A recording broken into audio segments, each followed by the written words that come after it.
Lawrence ఆ glamour బ్యూటీతో risk చేయబోతున్నాడా? ఆమెను అలాంటి లుక్ లో చూపించబోతున్నాడా? కాంచనా 2 విషయంలో సెట్ అయినట్లు కాంచనా 4 కు వర్కౌట్ అవుతుందా?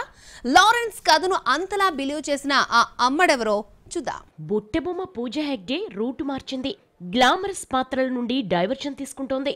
ఇప్పటికే కార్తీక్ సుబ్బరాజ్ దర్శకత్వంలో వచ్చిన రెట్రోలో హోమ్లీ లుక్ లో సరికొత్తగా కనిపించి మెస్మరైజ్ చేసింది పొడుగు కాళ్ళ సుందరి.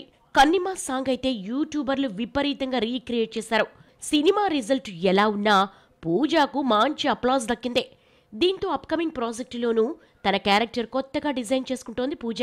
గ్లామర్ కన్నా కథాబలమున్న క్యారెక్టర్స్ కు గ్రీన్ సిగ్నల్ ఇస్తోంది. దీనికోసం డీ గ్లామర్ రోల్స్ కైనా సై అంటోంది. తెలుగులో కన్నా తమిళంలో బిజీగా మారింది పూజా హెగ్డే. రీసెంట్లీ కూలీతో గ్లామర్ షో చేసిన చిన్నది నెక్స్ట్ మళ్లీ డీ గ్లామర్ రోల్ కు షిఫ్ట్ కానుందట. కాంచనా 4 లో గ్లామర్ బ్యూటీతో డీ గ్లామర్ రోల్ చేయించబోతున్నాడట choreographer cum actor cum director Raghava Lawrence. Pooja character సరికొత్తగా ఉండబోతోందని టాక్ నడుస్తోంది.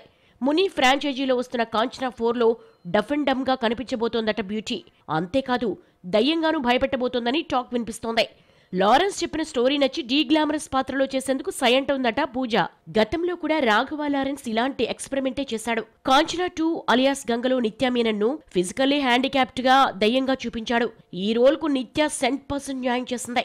ఆ క్యారెక్టర్ లో ఆమె తప్ప మరొకరిని ఊహించడం కష్టం. అయితే నిత్య ఫస్ట్ నుంచి గ్లామర్ పాత్రలకు దూరంగా ఉంటూ తన క్యారెక్టర్ ప్రాధాన్యత ఎక్కువగా ఉండేలా చూసుకుంది కాబట్టి గంగకు జస్టిఫికేషన్ ఇవ్వగలిగింది. మరి పూజ గ్లామర్ పాత్రలో టాప్ హీరోయిన్ అయింది.